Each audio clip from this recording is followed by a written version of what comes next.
कभी कभी हम सोचते हैं कि आखिर कब तक यूं गुनाहों से बच बच कर जिंदगी गुजारें। तो याद रखें, जब तक रूह और जिस्म का साथ मौजूद है तब तक ये कोशिशें जारी रखनी है। कभी भी मुतमिन होकर नहीं बैठ जाना। आप कितने ही नेक बन जाएं, लेकिन कभी खुद को मुकम्मल मत समझें। हर वक्त हर हाल में सीखते रहें। अपनी ज़ात पर काम कीजिए। अपने मामूलात, अपने अखलाक बेहतरीन करने की मुसलसल कोशिश जारी रखें, क्योंकि जिस दिन आपने ये समझा कि अब मैं 100% दुरुस्त हूँ, उसी दिन आप में बेहतरी का अमल रुक जाएगा। कामिल ज़ात सिर्फ अल्लाह की है। हम इंसान इंतहाई गुनाहगार हैं, लिहाजा खुद पर गौर व फिक्र करें।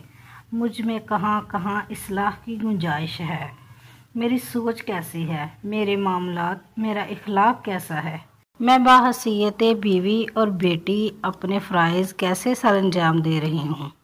ये सब बातें आज ही सोचने वाली हैं। याद रखिए, सबसे नाकाबिले भरोसा चीज़ हमारी ज़िंदगी है। कब कहाँ साथ छोड़ जाए कुछ मालूम नहीं। सोचिएगा ज़रूर।